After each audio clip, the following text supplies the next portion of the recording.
but the tax base of the city, or rather the township, does not indicate that.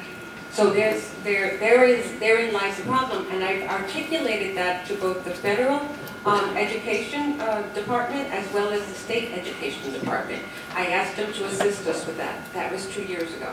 And shouldn't the board be responsible because they have a, how can we say, a committee that's supposed to go to Trenton and talk about these issues? I know I have, and that may fall my fault, that I should be bringing this up much more to the attention of the board. Actually, Ms. Silva, a history lesson. Okay. Charlie Cunliffe, who was the township committee man for numerous years, actually led a committee that went to Trenton and actually had charts and diagrams and met with members of the board and with the previous superintendent. So that slideshow is still somewhere available. That was done in addition with the assistance of Senator Singer. But the gentleman is correct. There needs to be an additional push for that that hasn't been done for some time. And basically the final point is, I'm sure. Sorry, just to get back to your hence. That's why I don't want to call it. I don't like calling any district anything, but that's why, and it may be a misnomer that I referred to our public schools as more urban than, but it may not be the appropriate term for it. Two final points, because I'm sure I'm running out of time. How is the parent portal implementation coming along?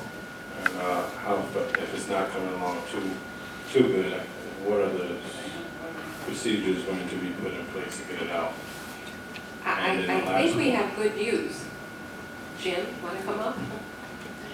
Let me just give my last point before he comes up. The Singapore map, I noticed that you included that in the agenda. I must applaud you on that because I think that's a good decision. Hopefully we'll reach the second good decision that you get rid of everyday map. Well, you and I are always going to argue about that, but we'll hear about the portal.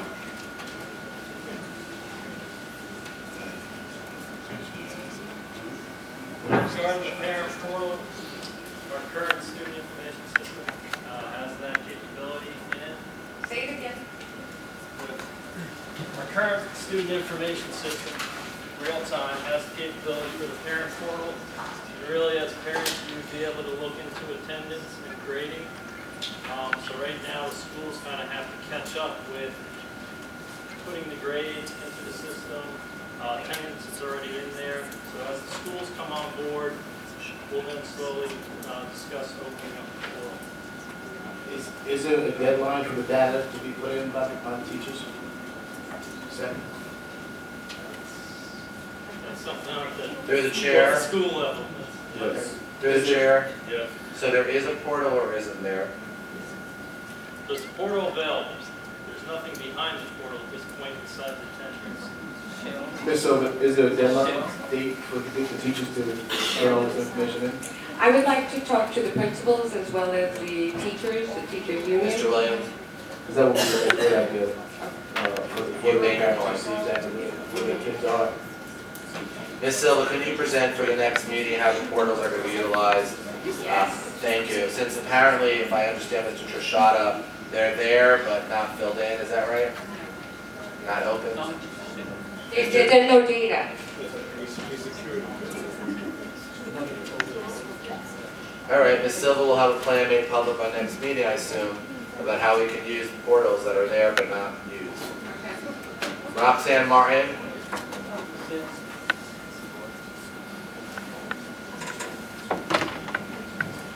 Can they use it for the attendance at least?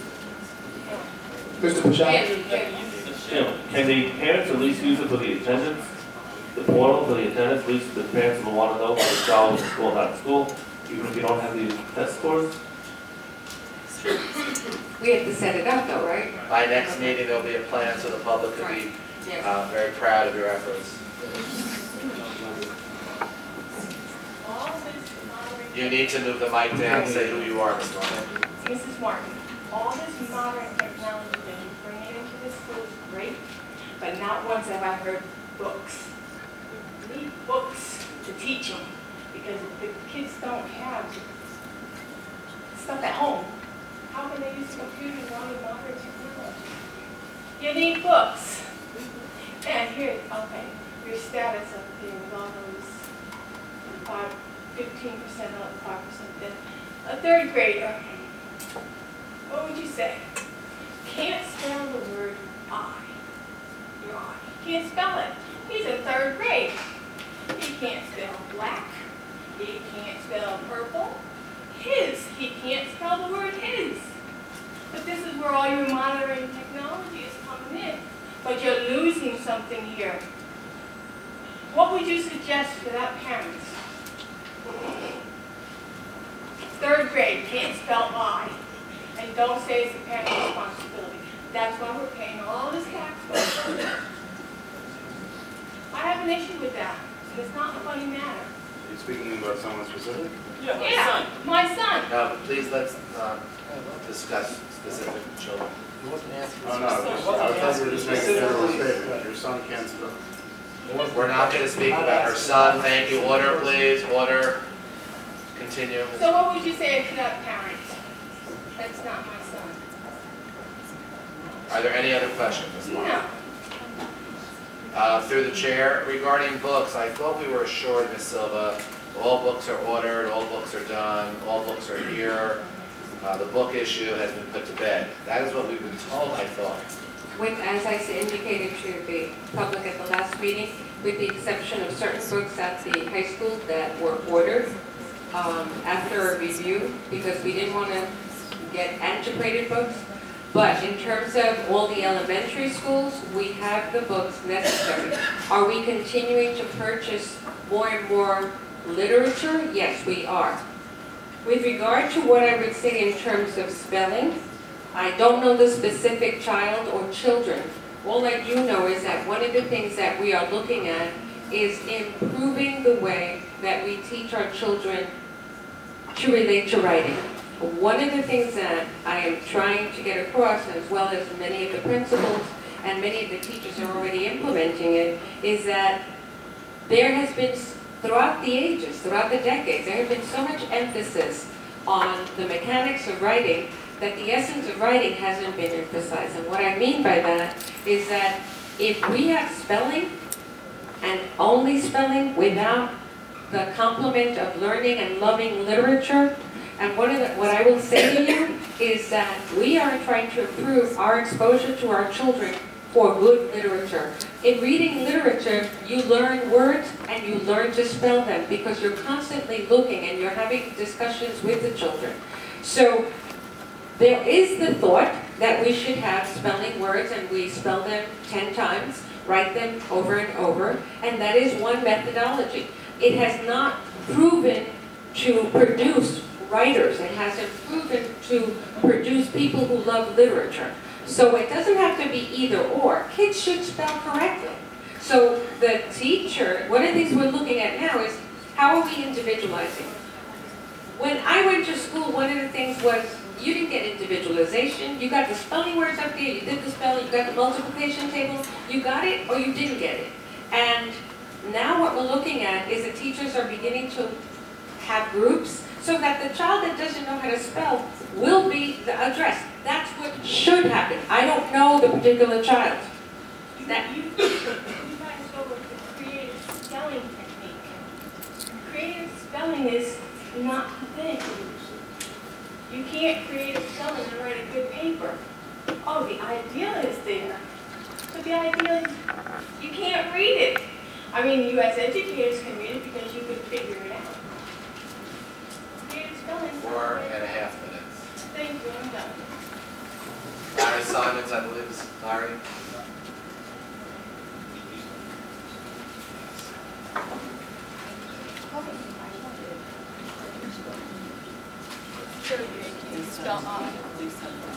Larry Simon, 7 Schoolhouse Court.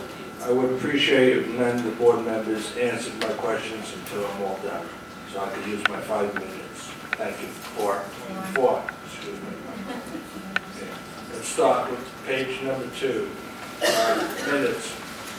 Voting upon the minutes. If I'm not mistaken, House representatives of the school board voted upon the minutes even though they weren't elected to the school board. How could that be? Number one. Number two, on page number 4, number P. Can somebody please define where this money is being allocated to? Page number 15. Can somebody tell me on item number YY where this money, where this bus route is going to and from? The omission on page 18, 19, and a number of other pages. Can somebody tell me why the contracts are from a school but not to a school? How are these students getting to the school? And last question, if the budget has already been approved, how are these new bus routes that we've got on all these pages being accounted for? Isn't there a time limit for submission of bus routes? Where's this money coming from? Thank you. Now somebody can answer that. Gus and Patty, Mr. Chairman, are here. Gus on crutches, Patty in the back. Are you able to answer why? I'm getting that information right now. All right, I'd like to address the question on the routes that are being addressed about from school as opposed to going to school. In certain cases, because of staggered dismissals, we have the route that brings children in, brings in a group of children that are grades K through 8. On the staggered dismissals, you have children that are coming out at the kindergarten level, at the 1st to 3rd grade level, at the 4th through 6th grade level. So therefore, under state guidelines, you have to match a morning route with an afternoon route. We certainly do that. And then when you have other children who are brought in by the morning route but haven't gone home on the afternoon route, you have to develop what are called one-way routes. And so what you see represented, where you see from, those are one-way routes to return children home who otherwise wouldn't have a bus. What about the issue, if I may, Mr. Chairman, about some of these routes coming allegedly after the budget? Is there a deadline? Do you have a response to that, sir? Well, the routes that we budget for are predicated on the numbers that we have and the numbers that we're going to move forward with, especially in the summer. In an ideal world, we would have all the routes formulated and ready to go for the first board meeting prior to school starting. In reality, when we opened school up this year on September 1st, in the first week, we had 300 new registrants, and that impacted greatly on the routes with overloads and things of that nature. You can only put 54 children on a bus. When you exceed that number, you have no choice but to create new routes, and that's exactly what happened. How are they accounted for in what ways? Do we have the money in the budget, as Mr. Simon's question? Yes, we, as I reported to the board at the last meeting, we are still under numbers for routes as we had last year. So we are, there was a lot of work put in this summer to try to consolidate routes and try to fill seats that previously had not been filled. And we accomplished that, and we're continuing to be very cognizant of the budget as we move forward with still fulfilling our mission to get all the kids into school. So to answer your question shortly, yes, we're under budget. And what about regarding Title I, number 4P? Who would answer that, Ms. Silva? Regarding that is the funding of the SES that was not utilized last year. So basically, we want to reallocate it to things like what I just mentioned. We can then utilize that to bring on a data analyst. That will be limited to public school students and to the public money, correct? Correct. And so that money was what wasn't used. We had an allocation for SES. It wasn't all used, and now what we're doing is now we have permission from the state to reallocate it, and then we got to look at the students' needs. And one of the things, as Mr. Chip indicated, if we don't have data, we're driving in the blind. So well, we have data, we just don't interpret it apparently. And we don't see the trend. And as far as page 2, Mr. Simon is correct procedurally. The 2 members who voted on the March 28th were not here, at least not in maybe in spirit, but we're not on the board yet. So the minutes should reflect that their vote should be they should be reflected as unable to vote on those on March 28th. That would be Mr. Tip and Mr. Greenspan, thank you, and Mr. Friedman.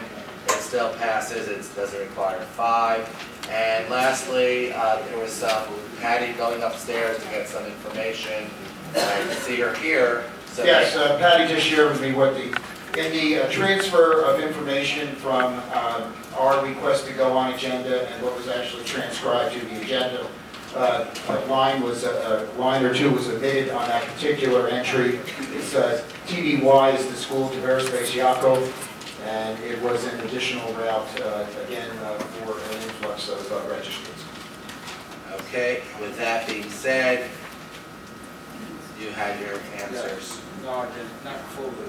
Which one did you not? The question as far as the budget. Being an accountant, I know what budget is, to say the least. When you allocate dollars in the beginning of the year to a budget, and then you have to increase the dollar amount, those dollars have to come from somewhere. What I think he was saying, and again, he could say it if I'm saying it wrong, the transportation budget was the budget. What I hear Mr. Gus saying is that, and this is what I heard, but I could be wrong, that the additional routes still come within the budgetary amount. Is that correct? Yes, and if I could just say, there's the big difference in approaching the way that we did the routing this year, as perhaps it may have been done. I can't speak for my predecessor, but you can route the loads very lightly in the summer and have a lot of empty seats, so that if you do have an influx of new registrants, you can fill those seats and not have to worry about coming to agendas and having additional routes. I prefer to go the other way, have a very efficient opening of school with the buses full and the routes long, and as children developed and as overloads developed, we added routes as necessary. But to answer, the gentleman is correct. Had we done it as we did last year, you would have opened school with the number of routes that you currently have on this agenda now with the addition. I simply tried to have the least number of routes possible to open school. I had been working very gingerly to try to not increase the routing unless it's absolutely necessary. And for the most part, the only time I've been adding routes is under the direction of the board where it exceeded 1 hour in length of route, or where 54 seats were exceeded. Gus, thank you from the whole board. Welcome. I have another question for Gus, and also down here, just yet. Thank you, Larry. Through the chair. Gus, while you're there, I have a question about the agenda. Page 28, QQQQRRSSTT. When the bus companies put in for bid, and I see that some of the bus companies are subcontracting some of this about the other bus companies. When they put in a bid for the route, are they supposed to guarantee that they can do the route without subcontracting the bus companies? We can hold their feet to the fire and tell them either to hand the route back or to just do it as we've indicated and we expect it to be done. I think what happens when you see the subcontracting, and by the way, the state of New Jersey specifically allows that for the reasons that you're seeing here in Lakewood and the way you see that throughout the state. In practical terms, when you have a district without their own buses, you don't have the control to just purchase a bus and hire a driver. So you depend on the contractors to bid on the work. And they have what's called a lineup. Now a lineup is simply one bus doing multiple routes. What happens is when you get into the actual start of the school year, their lineup that they had set up for their specific buses, for a variety of reasons, and a lot of which could simply be the fact that we have more children that came into the picture, adding more stops, adding more time. If the route that the driver put, if the bus is doing 3 routes, the first route, the second route, and the third route, if the second route originally was about 20 minutes, and then because you added 10 children to that with an additional 5 stops, it added another 10 or 15 minutes to that route, it no longer fits in that lineup. That bus getting to its third school gets there late. So what the companies do is they talk amongst each other, and they say, you know, I've got a problem at the 8:30 time with this route. Do you have availability to cover that? And they'll say, yeah, I have a shot at that. So rather than rebid it and come in at maybe a higher price or come up with confusion, the company subcontracted to the other vendor who's approved on our list, who's met all the state criteria. It fits in theirs, the kids get to school on time, and the board doesn't pay an extra penny. It works. And that's what you do. And that happens on a large scale in our district with over 1,000 routes. It's happening not as often as you would think, but when it does happen, it serves the board's interest to allow it to happen. Makes sense. One more question right there. TT and UU, I see that there's an increase in the amount from 38,000 to 40,000 and some change due to the result in the increase of one school from 185 days to 193 days, which increased 8 days. What are those days increases the days for? Well, under state guidelines, we cannot control private school calendars. So when we calculate the prices for the particular contract that was awarded, we calculate it based on the actual number of days that the school indicated they're going to go. For one reason or another, a school has an amended calendar. Perhaps they're going to, a curriculum issue or a holiday, they were going to take extra days, they're not going to take, whatever the reason. When the school advises you that they are going to adjust their calendar, under statutory regulations, we cannot say, no, we're not going to transport you. So once they indicate that they're going to go additional days, we have to recalculate the cost of that contract based on the additional days. Thank you. All right, Mr. Chairman, as you recall, we do have several employees who have been Rice.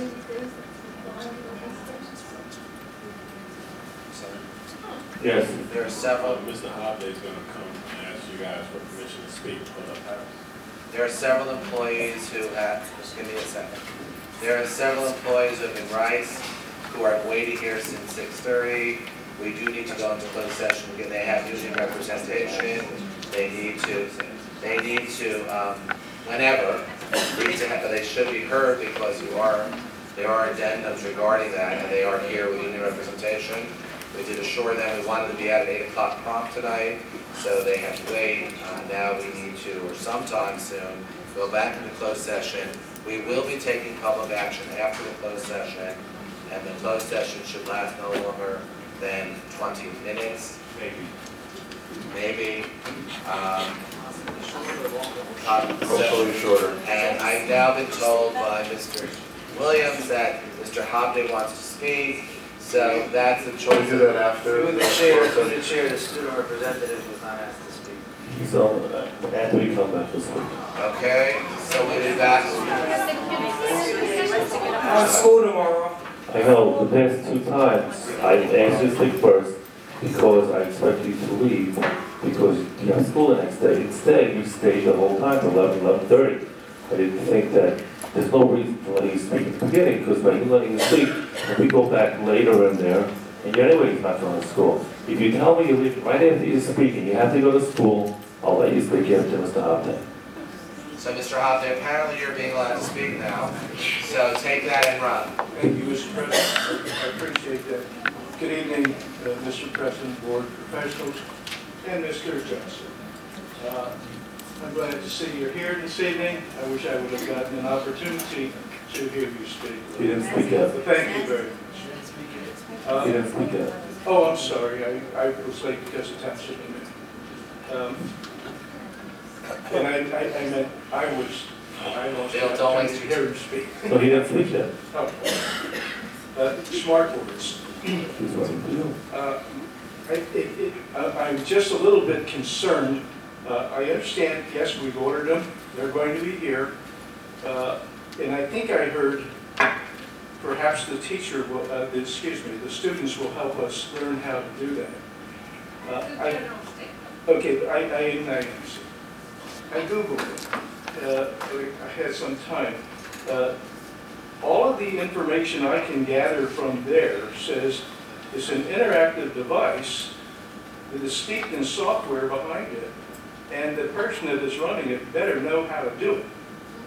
They must be well-trained, They must be sophisticated in the use of that type of equipment. And any other attempt to have a smart board with nothing behind it, or someone that really doesn't know how to use it, might not be all that good. Now, the issue is, like, what kind of software would we have behind it? I'm sure they listed about dozens of companies that sell software that is behind it, that is interactive, that you can plug in that software and it does your class. You can ask questions, it prompts with the answers, etc. Now, but they list so many different kinds of software, and I haven't heard anything about the kind of software that we might use, and who would be really trained to do this, because it's pretty sophisticated. The children are very skilled using their telephone and games. This is a sophisticated piece of software that it needs in education and training to be able to manage that process.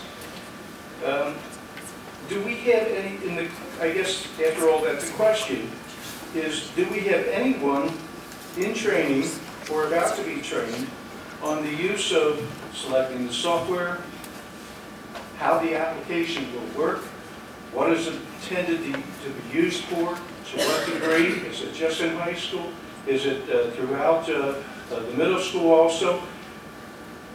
How are we going to deploy it?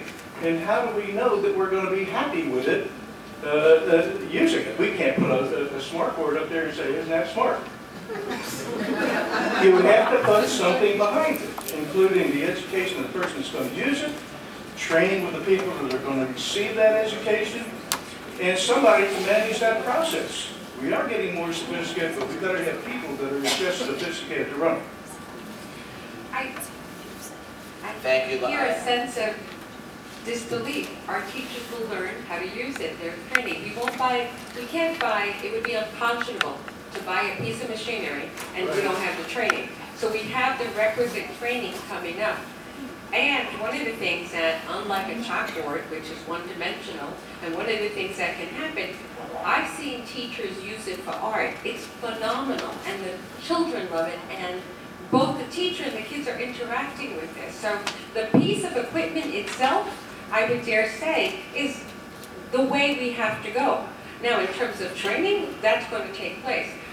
Jim, if you have, in terms of, I don't know about the software, so you can answer that question.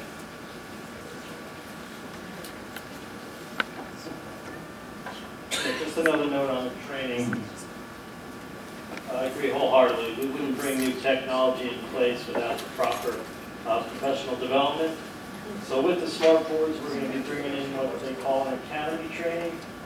The teachers can actually step through a 6-course training. They say a course to them is really just a 2-hour professional development. But they graduate each one, and then they eventually end up with a certificate to become a master trainer using the smart board. All that will be included and incorporated into the first year. As far as the software is subject dependent. So certain applications, and that really gets into the further end of the training. So the last probably 4 hours is content specific. So we'll have the math teachers doing theirs, language arts, everyone by subject. I'd also suggest that you might want to look at 60 Minutes. I think it took place 2 weeks ago, on the kind of work that's being done with the utilization of iPads, who we have also equipped our 5th and 6th graders with, the kinds of things that are taking place with autistic children that prior to using the iPad, they couldn't get through to them. Using the iPads, these kids, one of them was thought to really not have any really high-level cognition. Using the iPads, a lot of these autistic children can relate to the piece of machinery. So in terms of how we use the machinery, that's something that everybody in this room is going to have to learn, because that's what's coming, and our kids are already oriented to it. 5 minutes and 60. So, Yes. just one real quick question. What is the application that we're going to start with? In other words, what is the discipline? Is it going to be English literature? Is it going to be mathematics? Where do we start this, or do we just blow it in and say, okay? The principal is here. Mathematics. That matters, okay. So we start in And that's based on the data. The data of our high school shows that that is one of our weakest areas. All right. Okay, thank you again, Mr. President, for My sharing. pleasure. As I would with announcement. Sure. November 1st will be the first PTSO meeting for the high school. This is the first time parent-teacher-student organization where the parents will actually be involved, or get the parents involved in the high school. So that will be on November 1st at 7 o'clock. If any parents or high school students, I would encourage you to try to make that meeting, and that's the best way to get involved with the students and the teachers are talking about that's the PTSO. It's something new because the high school never had a PTSO before.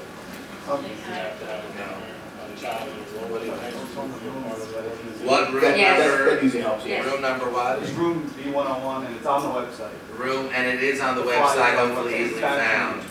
No, room B101. It's on the website? There's Spanish and English on the website. Spanish and English on the website. Can we find it? Yes, it's on the parent. In the red part? On the right-hand column, first one. But we just heard tonight within 30 days we'll have a new website because we have money. Keep count.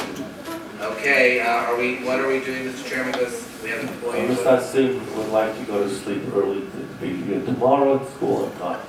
So we will allow him to report on the doings of the school, and sports, and et cetera, et cetera, et cetera.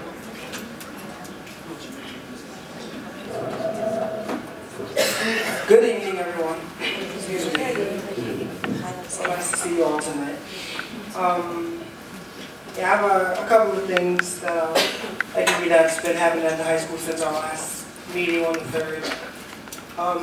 As far as PAL goes, which you know I'm a part of, which stands for Pupil Assisted Learning Services, PAL students participated in the annual Making Strides for Breast Cancer Research 5K walk at Point Pleasant Beach on Sunday, October 16th. Now, I walked in there with my family.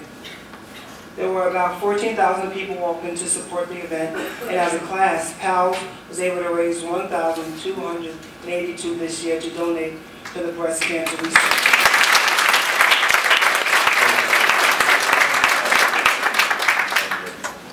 Number 2, yesterday, Mrs. Ponte, our PALS coordinator at the high school, took students, I was one of those students, she took 4 of us, to the Lakewood Chamber of Commerce General Membership Breakfast meeting with the Chamber President, Mr. Larry Combier, and other members, and we were able to learn from the guest speaker, Matt Gort, who is an expert on memory retention. The students who attended were potential candidates for the senior internship program, and there were 4 of us, and we enjoyed it a lot. The man, he was actually very great because what he was able to do was, he's trained his mind so well. He's, like he said, he worked in the Department of Defense and other various areas. If he could come in here, I mean, every single one of you would remember your names. He was that amazing. I mean, Miss Stewart was there. She could vouch. He was great. Number 3, one of our PAL students was nominated Student of the Month for the outstanding work he's done every day with the adaptive phys ed class, which is a phys ed class for special needs students. His name is Brian Rodriguez. The Student of the Month award ceremony that was held this morning in the library for the students nominated. I got to see some of that. I wasn't a Student of the Month this month, but I watched some of it, so it was good. And I guess in the whole realm of sports, they're all starting to close out now. Girls tennis, they ended last Friday. I went to that last meet. All the girls look like they enjoyed it. They didn't win, but it was their last game, so a lot of them enjoyed it. I was there with yearbook. Also, volleyball, I believe it ended this week on Monday. And I know the girls, they had a really good season. They had some losses, but overall they had fun. As far as our cheerleaders go, this is their 2nd year in a row that our cheerleaders will appear on New Jersey 12 for Friday Night Football. Last year they were on it, and they'll be on it again this year. So that's a big accomplishment for them, and I'm happy for them. On to some more things. As far as, now I meet with our principal every Wednesday, Mr. Gilson, in the morning, so I can express some of my issues that I have with the school. And he answers me back with some answers. I know as far as the high school goes, as far as the dress code, I know there could be a lot of work done in that field. I still see people, I mean, I guess out of 100%, I don't want, like, I don't know, 14% in compliance, but I know I've talked with the principal. I mean, I dress every day, so I know they're going to work on that and try to make sure that everyone's in compliance as far as the dress code goes. I'm jumping around, I wrote a bunch of things down. As far as our band goes, we are in the process of getting new band members. We just added a new boy today, so that's looking good. The marching band is growing slowly but surely, it's moving. And we'll be at the senior varsity football game tomorrow, which is away at Central, and I look forward to that. And I guess, well, jumping back to sports, I had forgot that yesterday was the last day for our boys soccer team. They had their last game yesterday. They lost 2-0, but they had a great time. It was at the John Patrick Field here in Lakewood, and I know they had a great time. And Mr. Cataline, one of our teachers here, he was one of the captains, and I thank him for everything he's done. He does so much work with everyone at the school. And he's such a great gym teacher. And the boys soccer team, they're going to states, which is I know they went last year and they're going again this year. So I know that is a big accomplishment for them, and they're very happy for that. I guess as far as the hallways in the school, it's going down a lot. Hallway movement, like during classes when people just be in the hallway for whatever reason, that's going down tremendously. But you know, there's still work to do. You know, every now and then you see more people in the hallway that should be, but that's going down, which is good. Where am I next? Well, yesterday the results were announced for our student body election, and I ran for that, but you know, I lost, so yeah, I mean, it's funny what it's. I mean, the election results were announced yesterday, and my friend who's here, Marion Vaughn, she won president, so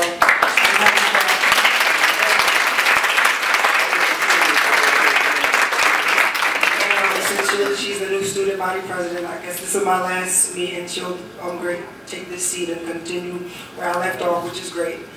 I already spoke about the breakfast.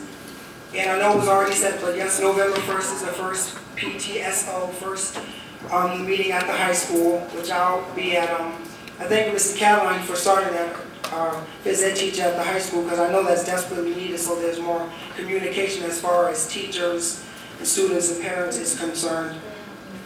And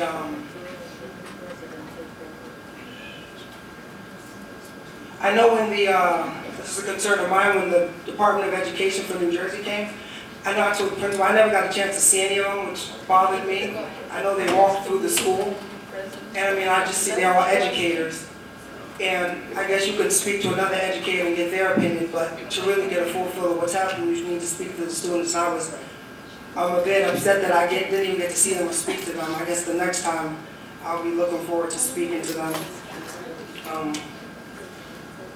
Yeah, I just wrote something like, because I wanted to speak to them so I could tell them my concerns, so that they could relate to their boss, Governor Christie.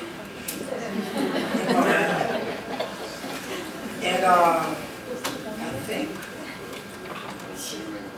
I know one issue I had talked to the principal about was smoking on school property. That happened during my lunch period, and I've seen it a lot. So I talked to him, and he said the issue had been addressed, the student had been suspended. Which we all know is illegal to smoke on school property, which I'm glad that that was addressed, because I'm all about following school rules and keeping everyone safer. And as far as that goes, I just want to say it's been a pleasure serving in the work, sitting on this board, talking to all of you. It's been so nice to me at times. And,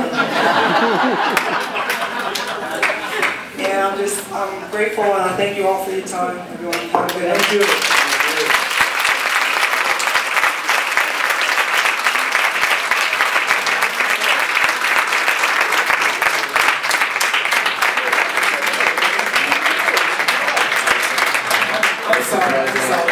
Mr. President, can we go into closed session? For the public's benefit, we are going into closed session. We'll be back out approximately 10 after 10, if not earlier or later. We'll keep you apprised. All board members, if you could quickly go into closed session so we can have the employees with their union reps in. The first person would be the person who was waiting before. Please go right into the closed session room.